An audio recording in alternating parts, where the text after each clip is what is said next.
I was surrounded by the noise of an emergency room. Everything sounded distant, like I was underwater. The patient has serious internal bleeding and his blood pressure is dropping. We need to start treatment immediately. The blood bank is low on type A. Go get more. The voices were muffled, as if they were coming through something thick, like cotton. I couldn't hear clearly. I couldn't see. I could only feel my life slowly slipping away. The emergency room doors flew open. My wife, Ilara, stood in the doorway, her tall shape just a silhouette. Behind her was Marcus, his face pale white. The car crash. You were both in it, Ms. Reynolds. We only have one dose, the doctor explained, holding up a small vial of a special imported drug. His forehead was covered in sweat, and his voice was so stressed it sounded like it might break. Mr. Bennett has massive internal bleeding. We have to use this to stop the bleeding now. If we wait any longer, he's really... Ilara's eyes quickly scanned my pale face, but they were cold and uncaring, not pausing for even a second. Her gaze landed directly on Marcus, who was leaning on a nurse and quietly sobbing. Marcus, how are you? Where are you hurt? Her voice had a softness and worry I had never heard before. Marcus weakly shook his head. I'm fine, Ilara. You should go check on Alex. He looks really badly hurt. But the hand clinging to the edge of her coat didn't let go at all. Doctor, the other gentleman only has some surface cuts, but he's in shock. He needs to be watched too, another nurse added. Everyone was looking at Ilara, waiting for her decision. My heart, along with that tiny bottle of medicine, hung in the air. I knew it right then. The 5 years I'd loved her, the 3 years I'd been married to her, all 8 of those years were worth less to her than one single tear from Marcus. He was the one who got away, the great love of her younger years she never had. And I, Alex Bennett, was just the husband she had settled for after thinking things through. My mind began to fade, the only sound the quick, frantic beeping of the heart monitor. Just as I thought I was about to fall into a never-ending darkness, Ilara's cold voice cut through the noise like a sharp, poisoned knife, aiming right for my heart. Give it to him, she said, pointing at Marcus without any hesitation. In that moment, the world seemed to stop. I saw the doctor's shocked face, the nurse's disbelieving eyes, and a flash of victory in Marcus's look. My heart broke. So in her world, I didn't even have the right to be chosen. My life wasn't as important as Marcus feeling a little shock. The physical pain was suddenly replaced by a numbness in my chest. I even managed to twitch my lips, wanting to laugh at my own 8 years of foolishness. But Ilara's next words crushed the last bit of my self-respect. Also, she said, turning to give a cold order to the assistant behind her, freeze all of Alex Bennett's credit cards immediately, and have the legal department prepare the divorce papers. The assistant froze for a second, clearly not expecting such an order at a time like this. Ms. Reynolds, Mr. Bennett's condition. Just do it. Ilara's voice was devoid of any warmth. The market took a hit from this crash. We need money to stabilize it. His money might as well be put to good use. So that was it. She didn't just want me dead. While I was barely holding on, she wanted to take everything from me, using my money to cover the business losses her little accident had caused. I closed my eyes. A single hot tear slid from the corner of my eye, mixing with the blood on my temple. The line on the monitor began to jump around before it went flat with a piercing sound. Before completely losing consciousness, I used my last bit of strength to reach for the phone under my pillow, the one I had always kept hidden. The contact saved as Ilara. I hadn't gotten a call through to that number in 3 years. Ilara, you win, You killed the Alex who loved you, but you'll soon find out exactly what you've lost. Darkness covered me like a cold, suffocating, endless ocean. I thought I would sink into it and sleep forever. But a strong desire to live, like a stubborn blade of grass, strongly pulled me back from the edge of death. When I woke up, I was still in a hospital bed, but the room had changed. It wasn't a messy emergency room anymore, but a quiet, almost fancy private room. The sterile, sickening smell of disinfectant had been replaced by a faint, clean fragrance. I struggled to move my eyes and saw the monitors next to me displaying stable vital signs. I wasn't dead. You're awake. A deep, familiar voice sounded by my ear. I followed the sound and saw a tall, impressive person standing by the window. He was wearing a crisp military uniform, the stars on his shoulders gleaming in the fading sunlight. He turned, showing a handsome, sharp-featured face. "Liam," I said, my voice as rough as if it had been scraped with sandpaper. Liam strode to my bedside, his deep eyes swirling with feelings I couldn't figure out. Worry, anger, all of it finally fading into a helpless sigh. He reached out and gently felt my forehead, a move completely opposite to his usual stern manner. "Good, the fever's broken." He pulled his hand back, his voice slightly scolding. "Alex, you've really outdone yourself.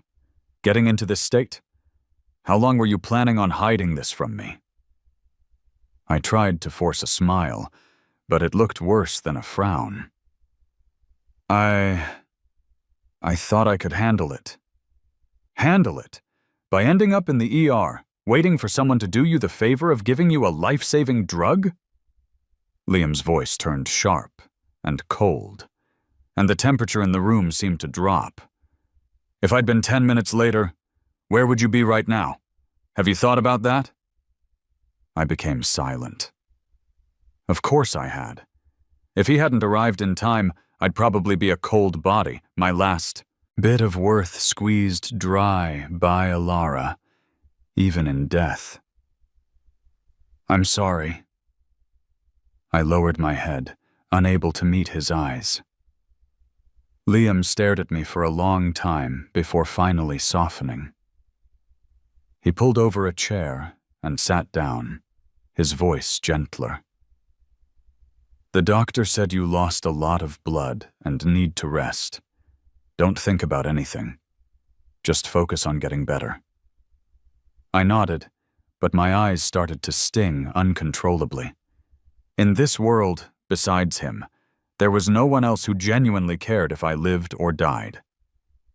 "What about Alara?" I asked softly. At the mention of her name, Liam's eyes became as sharp as knives. "Her? She's probably busy comforting her precious first love and figuring out how much my accidental death will benefit her company." A sharp pain shot through me.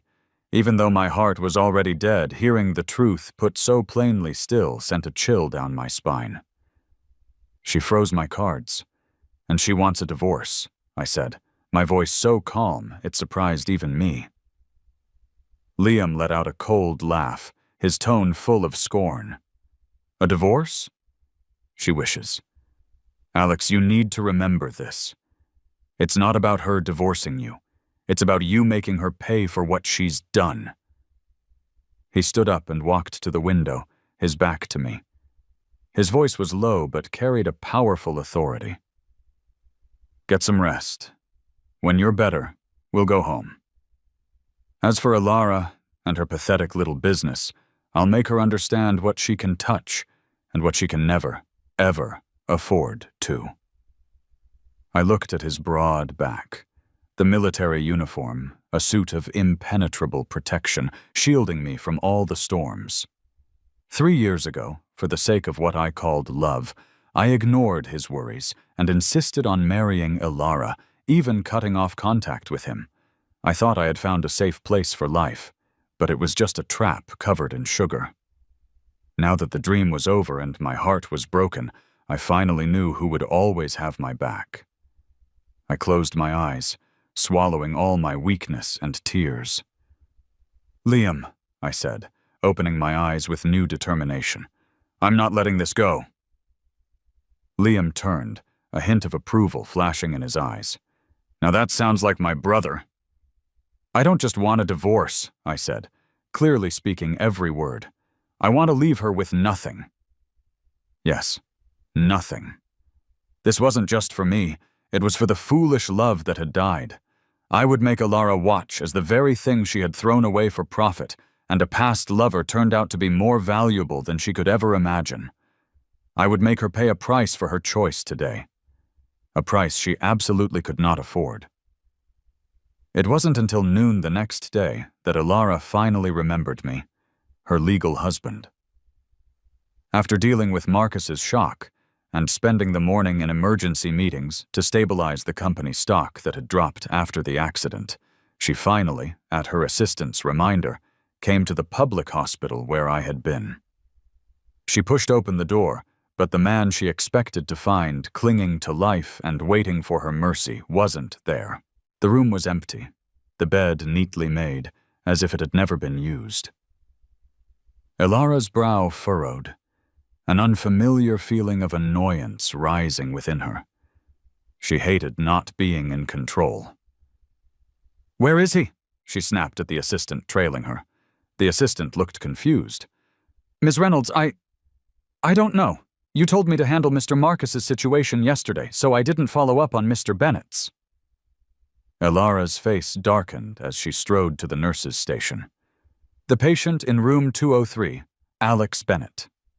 She tapped on the counter, her tone carrying its usual authority. The head nurse was organizing patient files. She looked up, a flicker of surprise and distance on her face. The drama outside the ER yesterday had become the talk of the entire department. "Oh, Ms. Reynolds," the nurse said slowly, putting down her clipboard and adjusting her glasses. "Your husband was transferred out about half an hour ago. A senior military officer came to pick him up.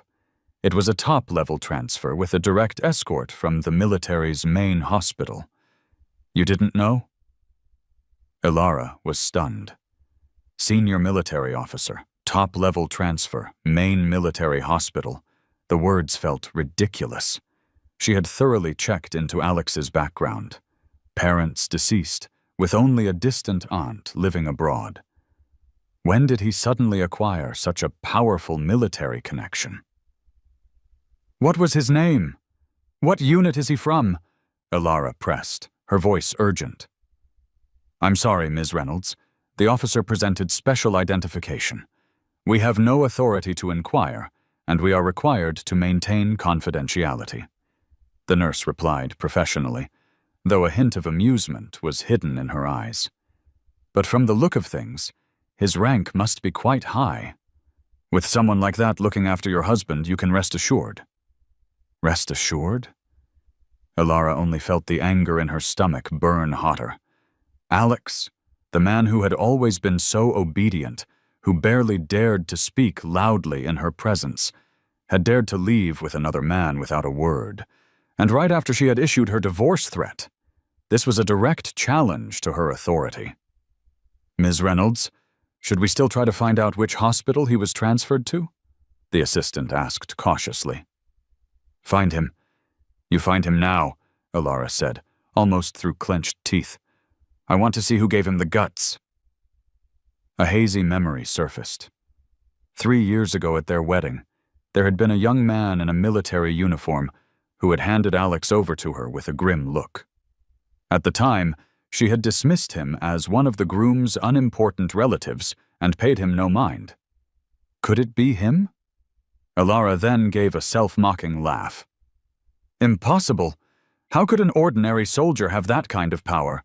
It must just be some friend Alex found, putting on a show to scare her." At that thought, the anger in her eyes was mixed with jealousy. "Perhaps," she said, turning to her assistant, "have the divorce papers rushed. As for the division of assets, make..." Sure he leaves with nothing. She would show Alex that without Elara Reynolds, he was nothing. She'd like to see just how long that so-called military officer could protect him. However, Elara had no idea that her impressive information network, when faced with the name Liam, was like a flimsy fishing net unable to catch a single piece of useful data. In one afternoon, her assistant made dozens of calls and used every connection, only to come back with a single sentence. Ms. Reynolds, his identity is classified top secret. We don't have the clearance to access it. Sitting in her penthouse office overlooking the entire city, Elara felt a real chill for the first time. She looked out at the glittering urban nightscape, and everything she once held firmly in her grasp now seemed unreal.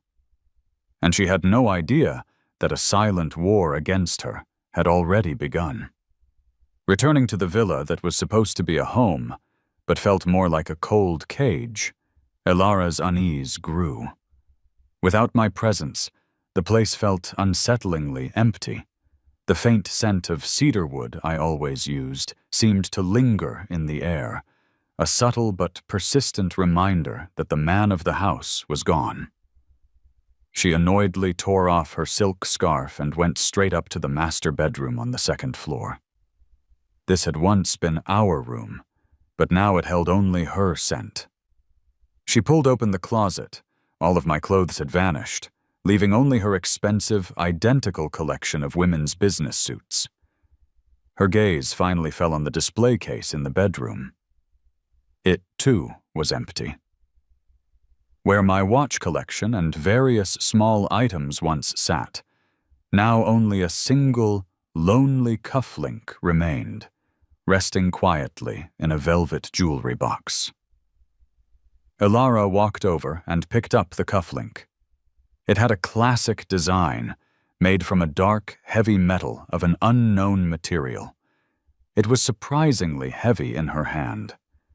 The surface was engraved with a peculiar crest, what looked like a soaring eagle, perched atop a majestic mountain.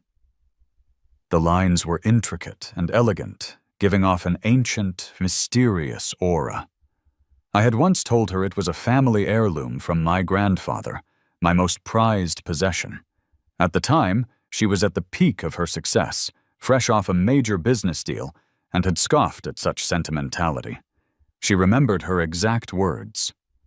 "Alex, you have to look forward. It's just a worn-out old cufflink. What's there to treasure?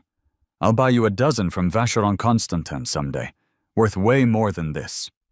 He had just smiled then, not arguing, but she had clearly seen the disappointment in his eyes.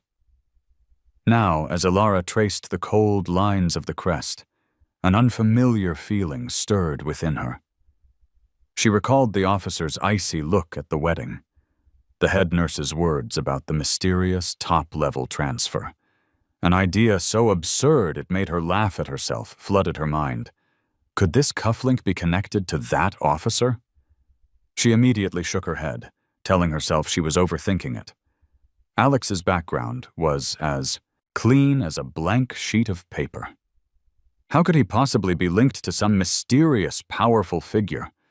This was all just a smokescreen he'd set up to get a bigger settlement in the divorce. At that thought, any warmth in her eyes disappeared, replaced by an even thicker layer of disgust and scorn. She annoyedly swept the cufflink into a drawer with a clatter, as if it were something dirty. "Alex Bennett, you'd better hope I don't find out what you're up to," she said coldly to the empty room. She took out her phone and dialed her chief legal counsel. "Mr. Warren, what's the status of the divorce agreement?" "Ms. Reynolds, it's been drafted, but regarding the division of assets—" "I don't care what methods you use," Elara cut him off, her tone leaving no room for argument. "I want him to leave with nothing. Also, I need you to investigate someone for me. An Army officer, the one who picked up Alex Bennett. Use every resource you have. I want to know everything about him." She believed that once she stripped me of everything, I would come crawling back to her cage like a bird with broken wings. She believed that the name Alara Reynolds was my only ticket to survival in this city, but she would soon discover just how wrong she was. Over the next few days, she mobilized all her contacts and resources, yet she couldn't uncover a single piece of information about the man named Liam. All leads pointed to a vague code name: Phoenix. The code name was like an impenetrable wall, blocking all her attempts at investigation. Every time she thought she was getting close to the core, she was forcefully pushed back by an invisible power. Her friends and partners who had once seemed all-powerful all fell silent at the mention of Phoenix.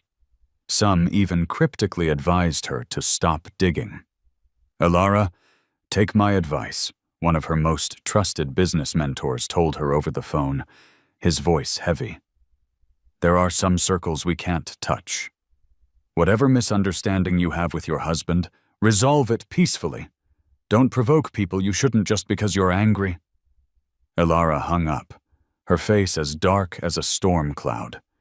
For the first time, the world she had so firmly believed in began to feel unstable. While Alara was getting nowhere with the codename Phoenix, a real storm was quietly gathering over her business empire. On Monday, at the market opening, Reynolds Industries' stock began to fall without warning. At first, Alara wasn't concerned. The market was a battlefield. Normal fluctuations were to be expected. She was confident she could stabilize the situation with her usual cleverness. However, events quickly spun out of her control. The stock's decline wasn't a technical correction. It was a sustained, precise, one-way plunge, as if guided by an invisible hand.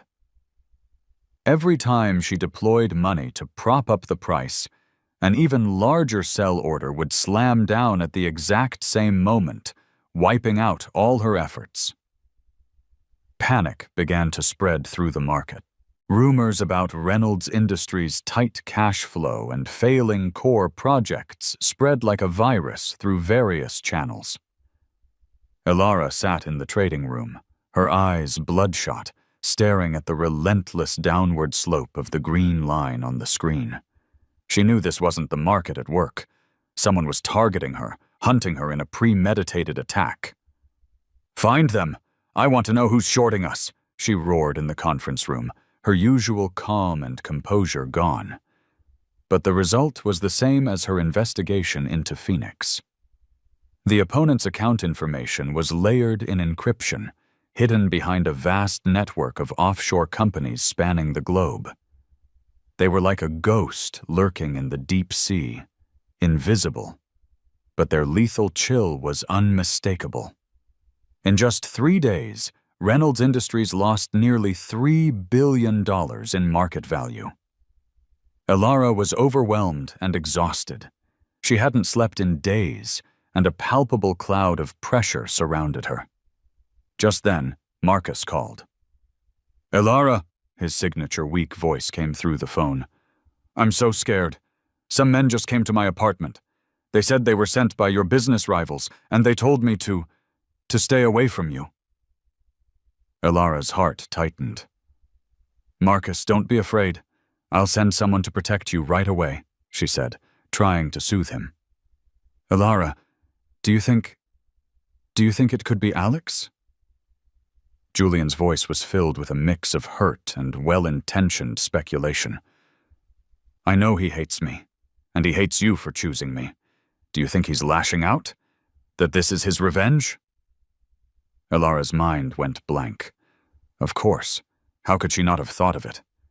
Alex, the man who had disappeared. The timing was too perfect. The moment he was gone, Reynolds Industries started to crumble. And that mysterious army officer? He had to be the muscle Alex had found. Revenge born from a spurned love. A cold smile touched Alara's lips. She had always thought Alex was a gentle lamb, but she'd forgotten that even a cornered rabbit will bite. Fine. Very fine. She hung up, her eyes turning vicious. "Alex Bennett, I underestimated you. You think finding a backer means you can fight me?" We'll see how long you and your pretty boy last." The lie so carefully crafted by Marcus had perfectly targeted Ilara's arrogant blind spot. She would rather believe this was my jealous, crazed revenge than admit she might have provoked an entity she truly couldn't afford to fight. She blamed all her anger and resentment on me. In her mind, if she could just find me and force me to submit, this crisis would be resolved. She began a frantic search for me, even resorting to some shady gray area methods. But all her efforts were like stones dropped into the ocean. It was as if I had vanished from the face of the earth, leaving no trace behind. And the invisible hand shorting her company showed no signs of stopping. Reynolds Industries, once a mighty flagship in the corporate world, was now visibly hurtling toward an iceberg. Panic, for the first time, truly seized Ilara's heart. To save her teetering company, Ilara had to swallow her pride and attend a top-tier business summit in Geneva, bringing Marcus along in a posture of near humiliation. The summit brought together the world's most elite financiers and industry titans. Ilara's objective was clear. She had to find allies and secure a lifeline of funding to weather the financial storm directed at her. She forced herself to stay composed, weaving through the glamorous, high-powered crowd, exchanging pleasantries and toasts with every tycoon who might be her potential savior. Marcus, like a docile canary, clung elegantly to her arm, playing the role of her supportive, understanding confidant. However, she quickly sensed that something was off.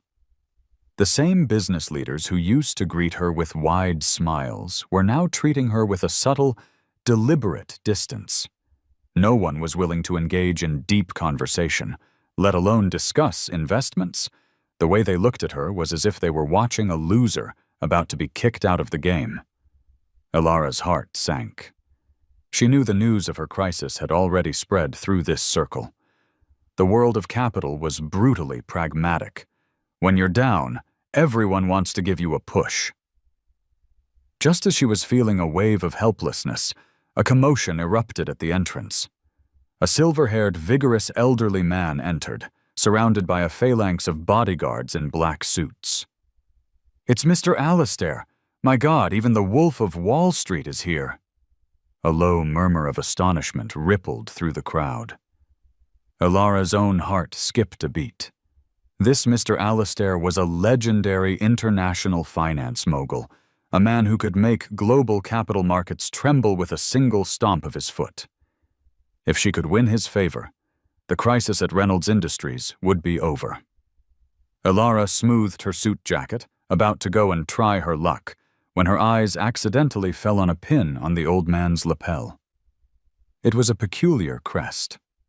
A soaring eagle perched atop a majestic mountain. Ilara's pupils constricted, and her breath caught in her throat. That crest. She had seen it before. It was identical. Identical to the one on the cufflink she had swept from my display case into a drawer. An idea so absurd, it made her laugh at herself, flooded her mind. Could Alex be connected to this financial titan? No. Impossible. She immediately shot down the thought. Alex was just an orphan. How could he possibly know someone of this caliber? It had to be a coincidence. There were plenty of similar crests in the world. She forcibly suppressed the turmoil in her heart, attributing it to the immense stress she'd been under. Just then, the summit's host stepped onto the stage, his voice trembling with excitement. "Ladies and gentlemen, please give your warmest welcome to our summit's largest sponsor and the representative of Phoenix Capital, a firm that has recently taken the financial world by storm." Phoenix Capital. Ilara's body went rigid. The name was a sledgehammer to her heart. Wasn't that the mysterious fund that had been shorting her company? She stared at the stage, desperate to see the face of the rival who had pushed her to the brink. She watched as, under the glare of the spotlights, a tall, imposing figure slowly emerged from backstage. He wore a crisp military uniform, the stars on his shoulders glinting with a cold light. His stride was steady and powerful, each step landing like a drumbeat on Ilara's heart.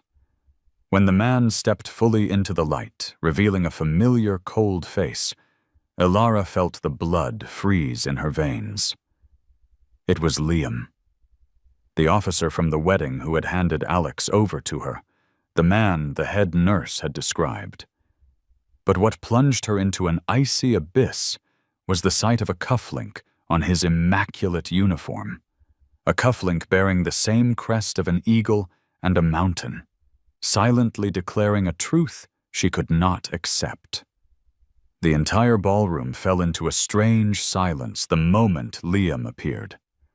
All eyes were on the man in the military uniform, whose presence was so powerful it was suffocating. A high-ranking military officer at a business summit was unusual enough, but he was also the representative of Phoenix Capital, the firm that had been roiling the markets. Standing in the crowd, Ilara felt as though she had been struck by an invisible bolt of lightning, her body frozen and stiff. All her wishful thinking and self-delusion shattered into dust the moment Liam appeared. The man she had always looked down on as Marcus's pretty boy rival, the minor character she thought she could manipulate, was the true king of this poker game. Liam stood at the center of the stage, but didn't begin to speak as everyone expected. His deep gaze, like a pair of precision radars, slowly swept across the hall, finally landing with flawless accuracy on Ilara. What kind of look was that? There was no anger, no hatred, only a pure, condescending coldness. It was the look one gives an ant, a creature from a completely different dimension. Under that gaze, Ilara felt as if she had been stripped naked, all her pathetic desperation laid bare. Her pride, her wealth, her status, all of it seemed laughable in that moment. Marcus beside her had clearly recognized Liam as well.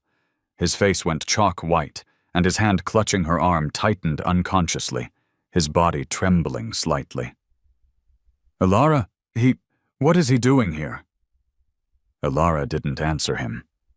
Her mind was a blank slate, filled only with the image of Liam's cold eyes. She had been living inside a massive lie. She thought she had married a clinging vine who needed her to survive, but she had unknowingly welcomed a sleeping lion into her home, a lion she could never afford to provoke. And the one who had awakened this lion was her own foolishness and arrogance. Phoenix Capital. Phoenix. She finally understood the meaning of the code name. It was a mythical beast, a symbol of royalty and power. And she, a mere mortal, had dared to challenge its majesty. Liam didn't stay on stage for long. His presence alone was the most powerful statement he could make. He simply stood there for a few seconds, his gaze plunging the entire room into a tense silence.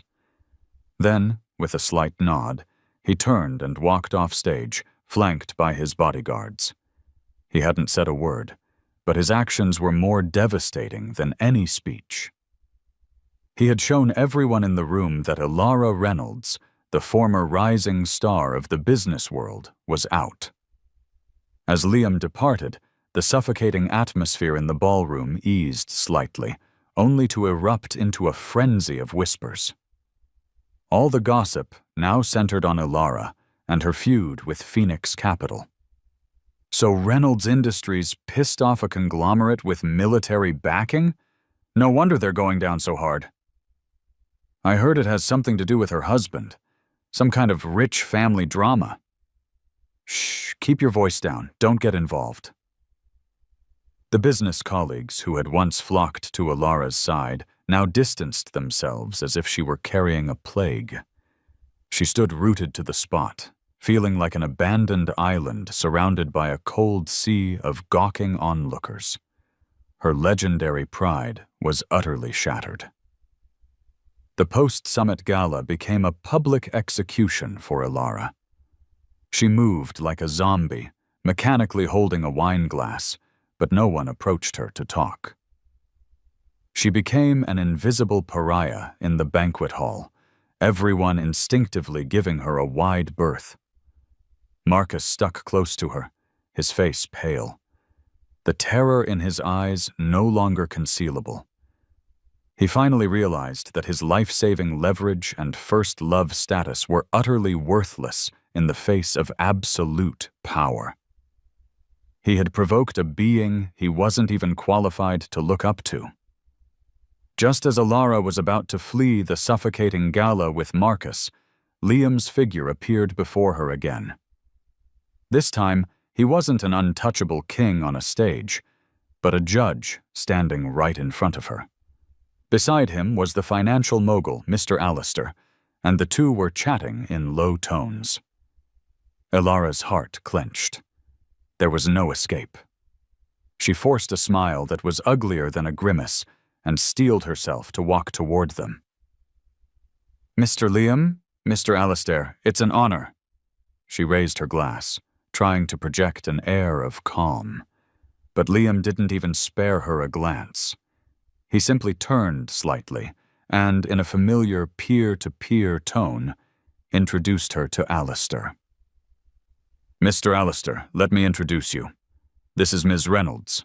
He paused, every word a sledgehammer to Ilara's nerves. "My brother Alex Bennett's ex-wife." Brother. Ex-wife. The words exploded like a bomb in Ilara's ears. The wine glass slipped from her hand and shattered on the floor, the red liquid splashing across her expensive dress. But she didn't notice. The entire banquet hall, upon hearing those words, once again fell deathly silent.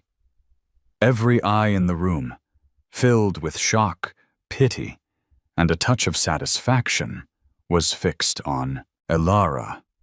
The man she had abandoned was the brother of this military powerhouse.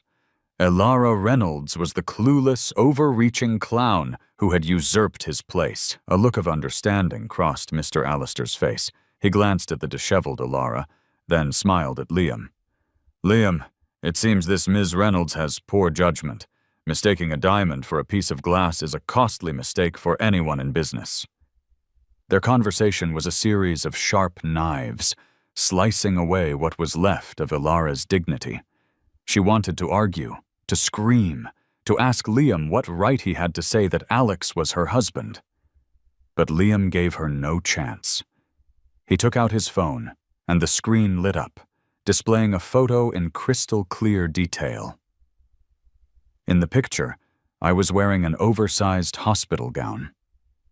My face was still pale, but my features were relaxed with a long-lost sense of peace. I was asleep, my head resting in the crook of Liam's arm while he looked down at me, his gaze focused and adoring. It was a look of complete trust and dependence, something Ilara had never seen in my eyes. "He's doing very well now." Liam put his phone away. His voice wasn't loud, but it carried across the silent hall. "Ms. Reynolds, you're not worthy." Those 4 words shattered Ilara's last line of defense. She staggered back a step, her face as white as a sheet. She finally understood. She hadn't just lost a husband or a business empire. She had lost an entire world that could have been hers, a world she had personally pushed away. The day after the summit, the final reckoning began. Reynolds Industries, the ship that had once sailed so proudly on the corporate seas, met its doom. At 9 o'clock on Monday morning, the moment the stock market opened, a torrent of massive sell orders rained down from the sky, a meteor shower of precise, merciless blows against the company's stock. The price hit its lower limit instantly, with no chance to fight back. Ilara sat in her office, not having slept all night. She tried to mobilize every dollar she could to defend the stock, but her meager funds were like a praying mantis trying to stop a tank against the behemoth of Phoenix Capital. She was instantly crushed. Panic erupted. At 9:30 a.m., Reynolds Industries' largest partner, the Kristoff family from Europe, unilaterally terminated all contracts and demanded immediate repayment of a $5 billion breach of contract penalty. At 10:00 a.m., the country's three largest commercial banks simultaneously issued payment demands requiring Reynolds Industries to repay all outstanding loans, a total of $8 billion, within 24 hours. At 11:00 a.m., a carefully orchestrated mutiny unfolded within the company. The entire core R&D team, led by the chief technology officer, submitted their resignations en masse. A second later, a rival company announced with great fanfare that it had successfully hired the entire team at triple their previous salaries. Bad news kept pouring in. Each report another nail in the coffin of Reynolds Industries. Ilara's phone blew up with calls from creditors, partners terminating contracts, angry investors, and rivals kicking her while she was down. The business partners she had once called friends were now baying for her blood. "Ms. Reynolds, our partnership is over. Ilara, pay up now or we'll see you in court." "You, Reynolds, who the hell did you piss off? Don't drag us down with you." She mechanically answered, explained, and made promises. But it was useless. The dominoes had fallen, and nothing could stop the collapse. She finally understood that Liam had no need for complex schemes. All he had to do was announce to the world, "Ilara Reynolds is the one I'm taking down," and the entire world would become the weapon in his hand. By the afternoon, the office was in a state of panic. Employees began packing their belongings, ready to find new jobs.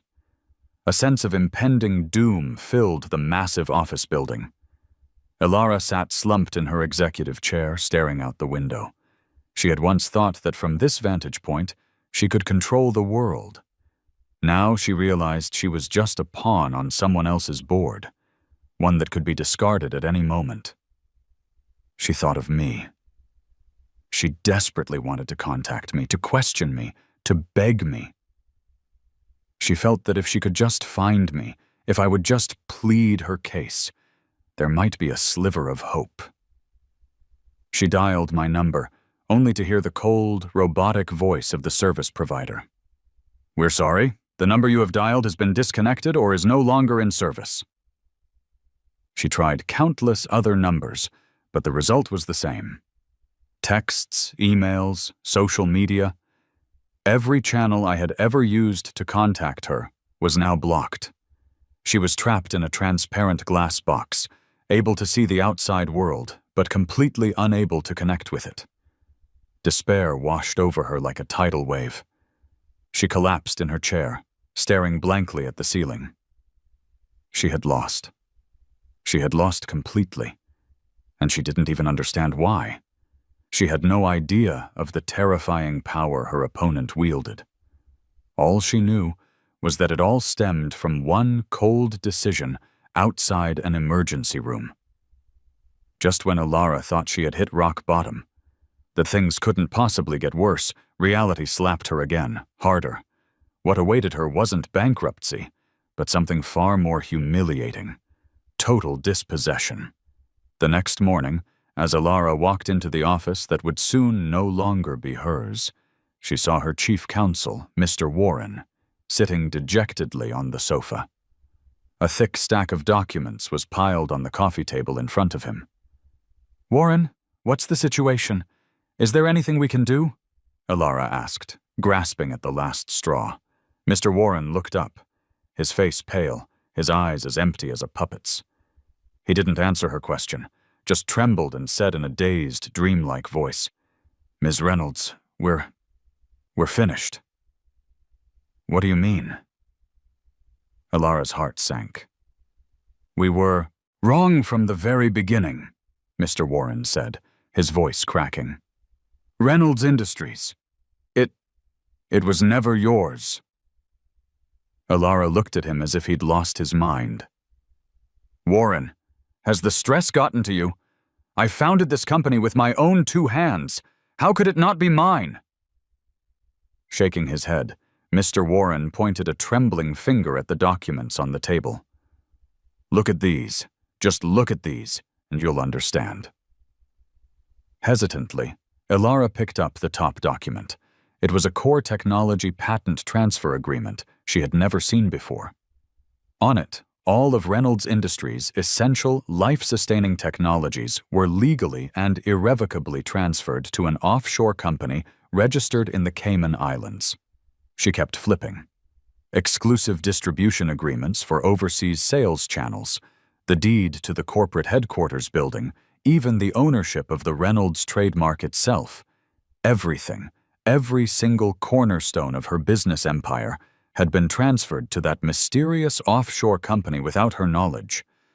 And the signing dates on these documents spanned the entire 10 years since she had started her business. Alara's body began to tremble uncontrollably. A cold sweat soaked through her silk blouse. "No! What is this? These documents are fake!" she shrieked, her voice sharp with terror. They're not fake," Mr. Warren said, closing his eyes in despair. "Every document has your authentic signature, authenticated by the most reputable notaries. They're all real." When had she signed these things? Alara's mind was a chaotic mess. "They were in the addendums of every angel investment contract," Mr. Warren whispered, his voice barely audible. "Ms. Reynolds, do you remember? From your earliest startup days to every subsequent expansion, there was always a mysterious angel investor supporting you. We always thought you were just lucky." Of course, Alara remembered. She had always considered that investor, who never appeared in person and only communicated through lawyers, to be her guardian angel, her fated benefactor. Who is he?" Alara's voice was filled with dread. Mr. Warren shakily delivered the answer that would haunt her for the rest of her life. We were a proxy company from the start. We were just managing the business for the real owner." A proxy company. Those words seared themselves into Alara's soul like a red-hot brand. Her celebrated business acumen, her self-made success story, the empire she had built over 10 years. It was all a joke. She wasn't a queen.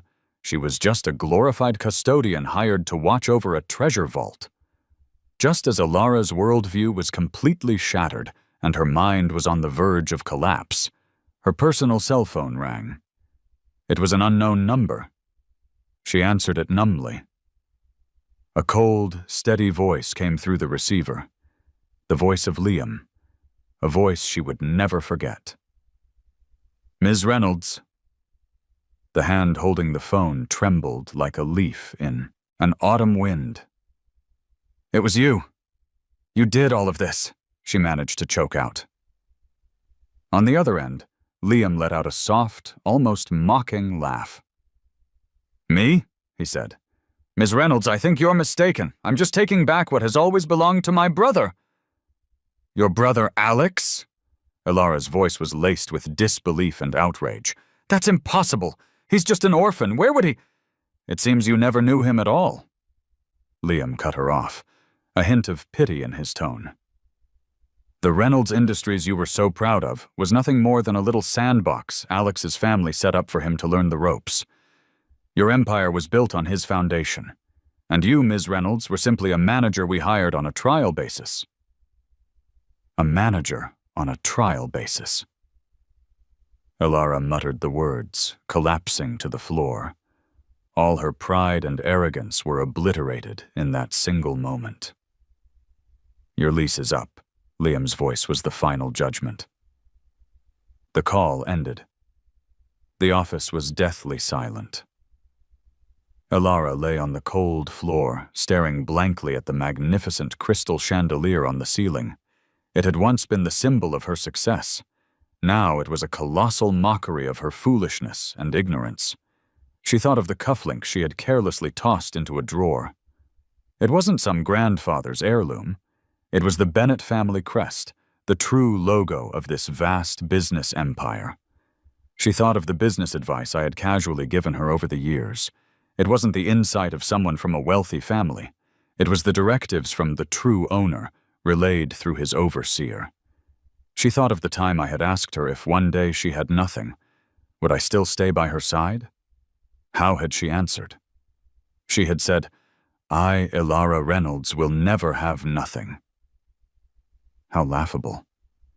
Not only did she have nothing, she had never truly owned anything at all. She had lost. She had lost to her own arrogance, to her own blindness. She had personally pushed away the most precious treasure in the world, smugly believing she was choosing a shinier piece of glass. Heh, ha ha ha. Elara suddenly started to laugh. The laughter grew louder, more frantic, until it morphed into hysterical, gut-wrenching sobs. She wept like a lost child in the empty shell of a kingdom she had built but never owned. As Elara was consumed by her self-inflicted agony, the office door was thrown open with a bang.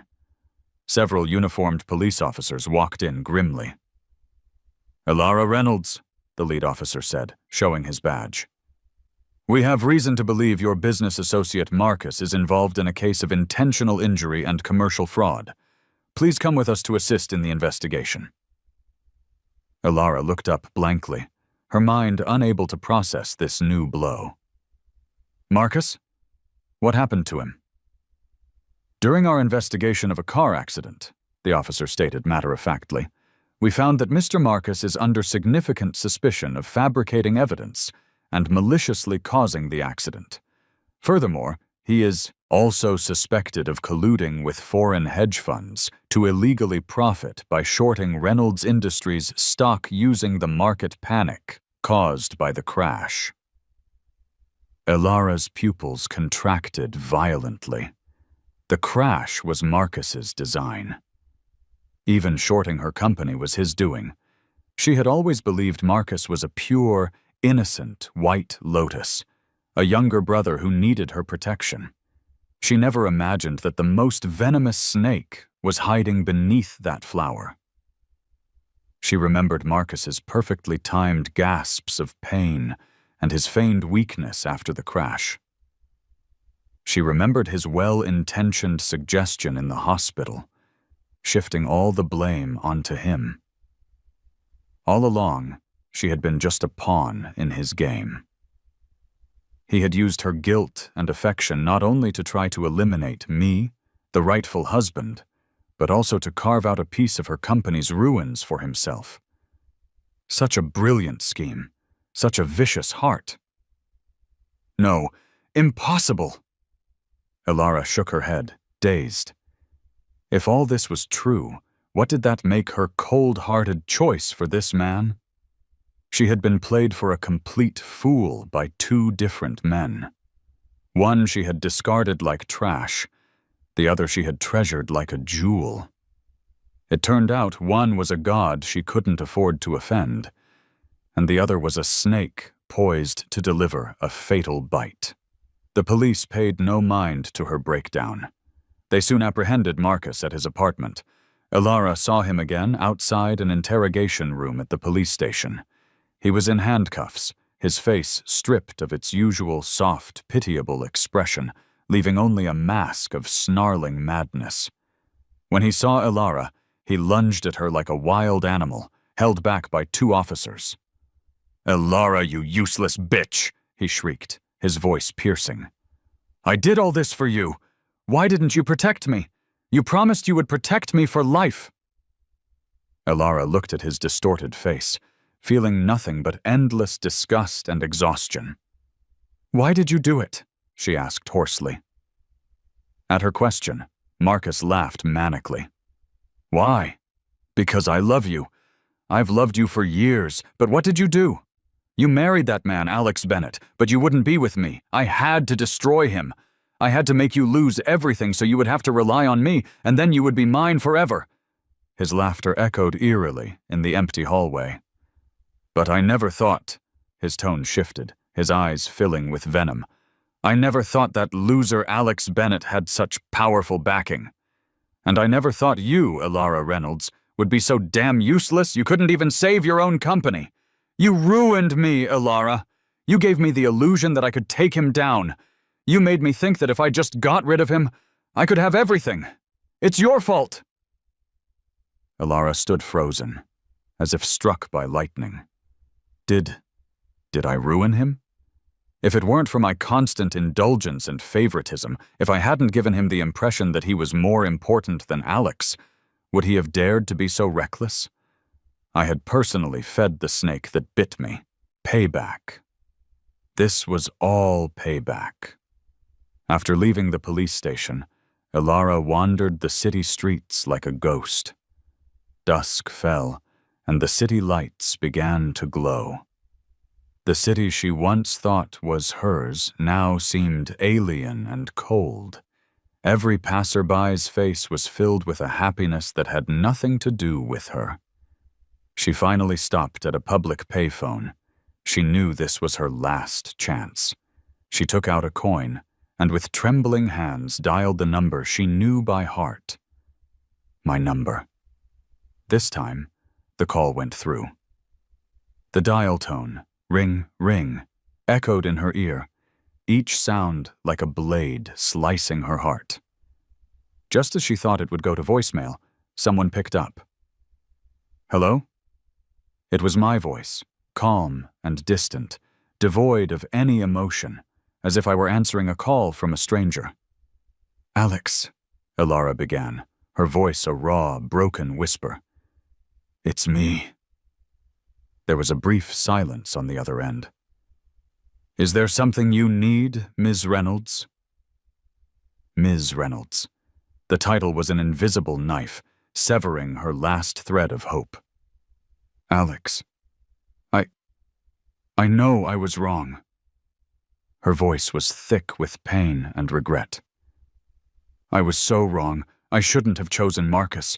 I shouldn't have frozen your cards. I shouldn't have let you. Will you come back? We can start over. I'll give you everything, anything. Just please come back." She rambled on, confessing and begging like a drowning person clinging to a piece of driftwood.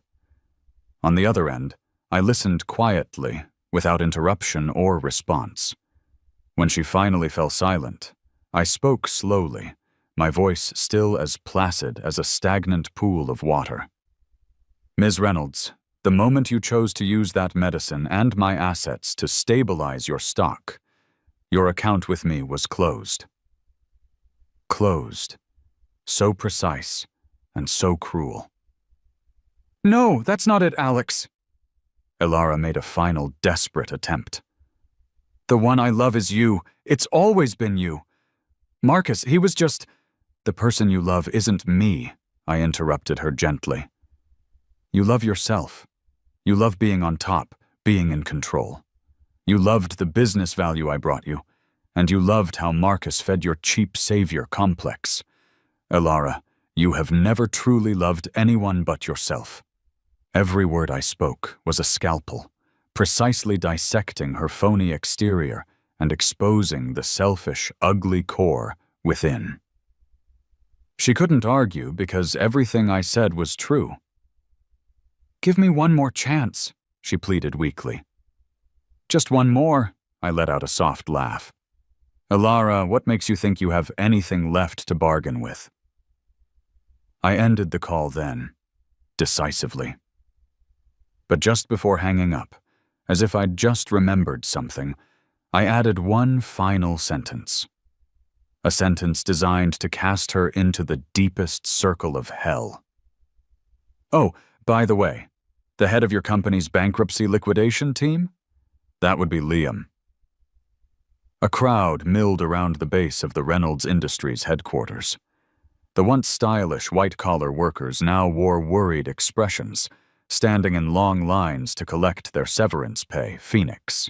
Group's takeover had been swift and clean, leaving no room for false hope. Elara stood across the street, dazed, watching the building she had poured 10 years of her life into. It had been her kingdom, her temple, and now she didn't even have the right to set foot inside. She saw workers high above, using cutting torches to slice through the enormous gilded letters on the roof. Reynolds Industries. Sparks flew, a silent funeral for her fallen empire. She watched as her former employees collected their pay and left in small groups, none of them looking back at her. Abandoned by all, a fallen tree scattering the monkeys, phrases she thought only existed in books, were now her reality. Just then, a black Rolls-Royce Phantom with a priceless license plate pulled up silently at the curb nearby. A door opened, and a figure in a black trench coat stepped out. It was Liam. He didn't look at Elara. He walked around to the other side of the car and opened the door for someone else.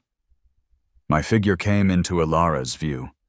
I was wearing a well-tailored beige suit, my hair impeccably styled, a polite smile on my face. I was no longer the timid husband who had tiptoed around her, his eyes always holding a hint of pleading. The confidence and detachment in my expression were an invisible wall, locking her out of my world forever.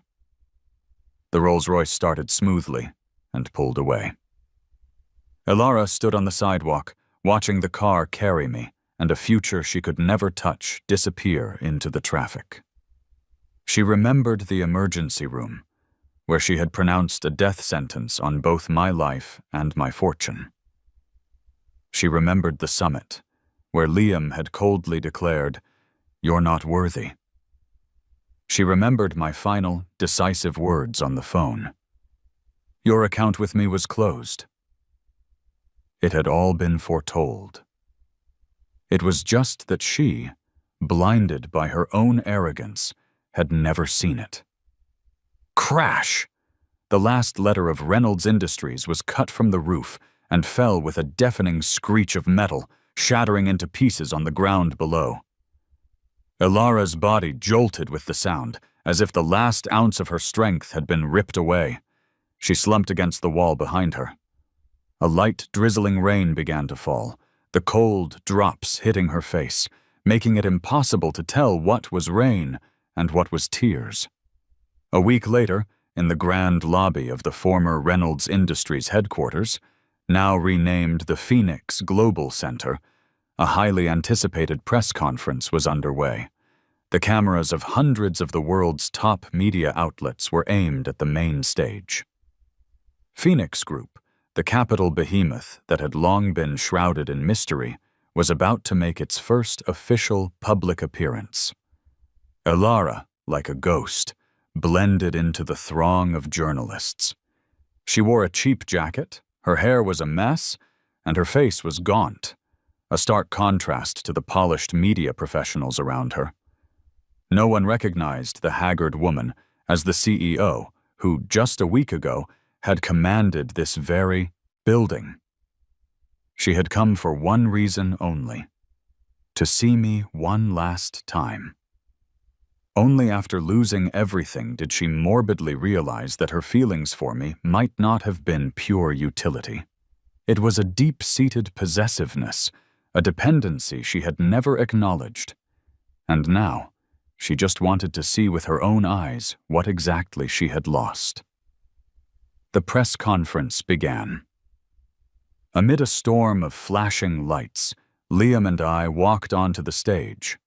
I was still in the sharp beige suit, poised and elegant. The Q&A session began. A bold financial reporter posed a question to me. "Mr. Bennett, as a core member of Phoenix Group and the ex-husband of Reynolds Industries founder, how would you comment on your ex-wife, Ms. Elara Reynolds?" This is your show, Wiener The Man? entire room's focus instantly shifted to me. Well, Elara's I heart never said it was a leaped into good her one. throat. She was both terrified and desperately eager to hear what I would say I don't see where about the her. fucking ban list is. I picked up the microphone, a Like, polite even when I open smile up on my history, face, and spoke slowly. Regarding Ms. Reynolds, I believe the market has already Doesn't even delivered the show most any impartial songs. verdict. I have nothing to add. It was a casual dismissal, yet every word Oh, was there a it is. I dagger see to the the block heart. list. I see it. I see it. There I was see no it. accusation, no resentment, It's under song only requests. complete and utter disregard. There we go. It's not blocked anymore. What is that fucking song that?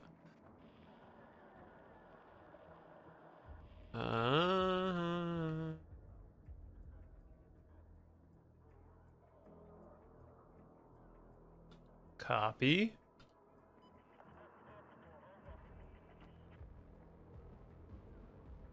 Oh, I can just ban a fucking entire. Hell yeah.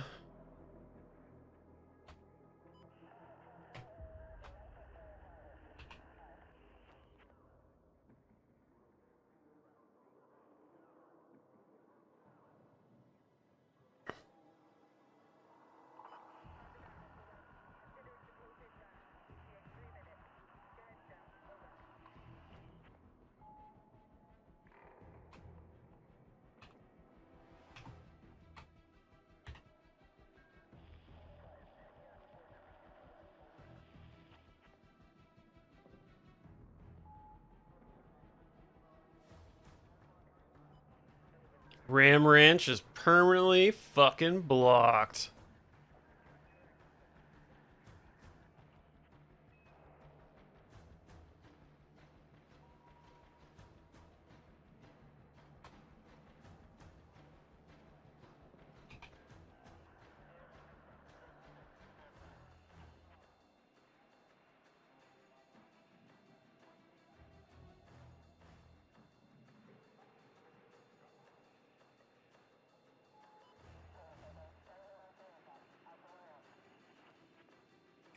Fixed it. I fixed it. I fixed it. Banning songs is breaking his internet? No, it's not. We good. We good.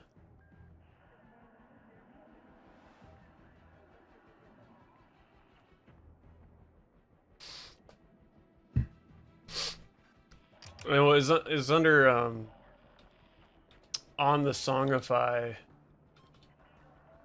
app. It's under song requests, and then there's a block list.